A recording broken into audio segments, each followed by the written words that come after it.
दोस्तों, आप सभी का बहुत बहुत स्वागत है एक बार फिर से आपके अपने YouTube चैनल एमपी रोजगार इन्फो में, जहां पे हम बात करते हैं सरकारी भर्तियों की, सरकारी योजनाओं की। और आज की इस वीडियो में हम बात करने वाले हैं मुख्यमंत्री लाडली बहना योजना। तो इसकी जो अंतिम तारीख थी 30 अप्रैल थी, और इसके भीतर जितने भी हमारी माताएं बहनें हैं उन सभी ने अपना आवेदन कर दिया है। अब पोर्टल पे एक नया ऑप्शन आया है, आपत्ति दर्ज करें।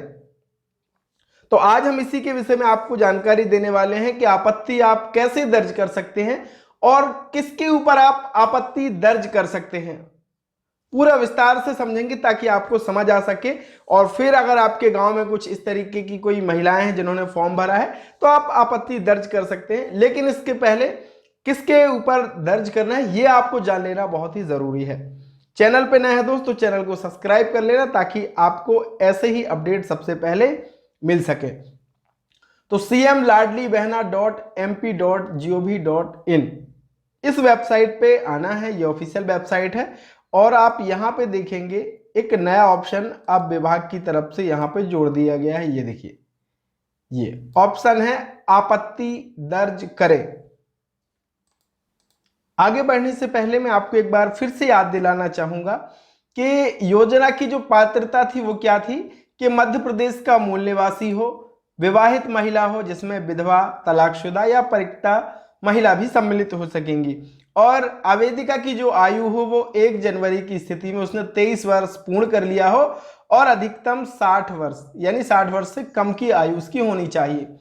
अब इसमें अपात्र कौन कौन महिलाएं हैं वो आप अच्छे से समझिए कि जिनके परिवार की सम्मिलित रूप से स्वघोषित आय 2.5 लाख रुपए से अधिक है वो इस योजना के लिए पात्र हैं। जिनके परिवार का कोई भी सदस्य आयकर दाता है वो इस योजना की अपात्र हैं। जिनके परिवार का कोई भी सदस्य भारत सरकार, राज्य सरकार, शासकीय विभाग, उपक्रम, स्थानीय निकाय में स्थायी या संविदा कर्मचारी के रूप में नियोजित है और सेवानिवृत्ति उपरांत पेंशन प्राप्त कर रहा है तो वो भी इस योजना के भीतर अपात्र है। जो स्वयं भारत सरकार, राज्य सरकार की किसी भी योजना के अंतर्गत प्रतिमाह 1000 रुपए या उससे अधिक की राशि प्राप्त कर रही है वो भी इस योजना के भीतर अपात्र है। जिनके परिवार का कोई भी सदस्य वर्तमान सांसद, विधायक है वो भी इस योजना की अपात्रता रखते हैं, यानी वो इसके भीतर आवेदन नहीं कर सकते। जिनके परिवार का कोई भी सदस्य चयनित मनोनीत बोर्ड, निगम, मंडल, उपक्रम का अध्यक्ष, संचालक या सदस्य हो वो भी इसके भीतर नहीं कर सकते हैं। और जिनके परिवार का कोई भी सदस्य स्थानीय निकायों में निर्वाचित हुआ है जैसे सरपंच, अब इसमें ग्राम पंचायत स्तर पर जो पंच है और उप सरपंच है उसको छोड़ दिया गया है, केवल शामिल किया गया है। सरपंच अगर इसके भीतर फॉर्म भरेगा तो वो पात्रता नहीं रखता है, लेकिन उपसरपंच और जो पंच हैं वो इसमें फॉर्म भर सकते हैं।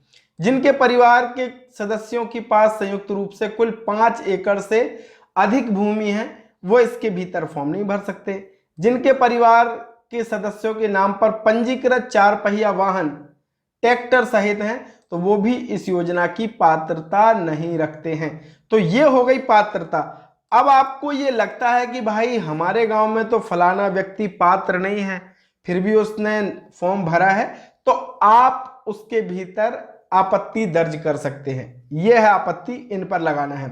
आपत्ति दर्ज करने के लिए आपत्ति दर्ज करें पे क्लिक करना है।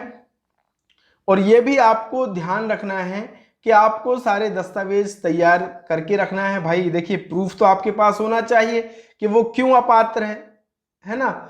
और इसके बाद यहाँ पे आपत्तिकर्ता का नाम, मोबाइल नंबर आपको भरना होगा, कैप्चा कोड दर्ज करना होगा, और यहाँ पे आपको एक स्वघोषणा भी करनी होगी कि मैं घोषणा करती हूँ कि मेरे द्वारा दी जाने वाली आपत्ति पूर्णतः सत्य है। आवेदक के साथ आवेदिका दिया गया विवरण मेरी जानकारी में असत्य है।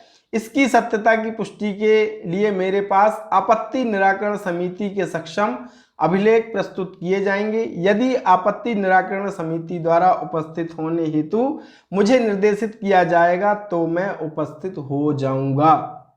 अब भैया देखो, आपने आपत्ति तो लगाई, तो आपके पास तो पहला कि प्रूफ होना चाहिए भाई कि वो व्यक्ति क्यों अपात्र है। और अगर कमेटी आपको उपस्थित होने के लिए बोलती कि भाई आप आओ और हमारे समक्ष आप दस्तावेज प्रस्तुत करो कि ये क्यों अपात्र, तो आपको वो होना भी पड़ेगा। तो इसलिए आप सोच विचार लें अच्छे से, अगर फिर तब आपको कोई आपत्ति है तो आप आपत्ति यहाँ पे दर्ज कर सकते हैं, और ये आपत्ति इसी के लिए ये ऑप्शन रखा गया है। आपत्ति आप 15 मई तक कर सकते हैं। इसके बाद 15 से 30 मई तक जो भी आपत्ति आएंगी उनका निराकरण किया जाएगा। और ध्यान रखें, जो हमारी माताएं बहनें कुछ के मन में यह है कि कोई हमारे ऊपर जबरदस्ती आपत्ति लगा देगा तो क्या हमारा नाम कट जाएगा? बिल्कुल नहीं कटेगा। अगर आप जो भी कमेटी है उसके पास अगर पूरे साक्ष्य आएंगे तो आपका नाम विलोपित किया जा सकता है, लेकिन जबरदस्ती अगर कोई आपके ऊपर आपत्ति लगाएगा तो ऐसे किसी का भी नाम कटने वाला नहीं है। इस चीज से आप निश्चिंत रहें। और अगर आपत्ति आप दर्ज कर रहे हैं तो आपके पास भी पूरे साक्ष्य होने चाहिए, पूरे प्रमाण होने चाहिए कि फलानी जो महिला है या फलानी जो आवेदिका है वो इस योजना के पात्र नहीं है, फिर भी उसने आवेदन किया है। तो इसके ऊपर आपके पास पूरे साक्ष्य होना चाहिए, तभी आप आपत्ति दर्ज करें। तो आशा करते हैं आपको आज आपत्ति के विषय में समझ आ गया होगा। और अगर आपके मन में कोई सवाल है या कोई शंका है तो ज़रूर आप कमेंट में लिख दीजिए। और हमारे वीडियोस आपको कैसे लगते हैं वो भी ज़रूर लिखिएगा। शीघ्र ही हम एक नए टॉपिक पर वीडियो लेकर के आने वाले हैं।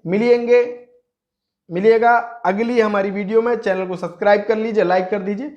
बहुत बहुत धन्यवाद। जय राम जी की।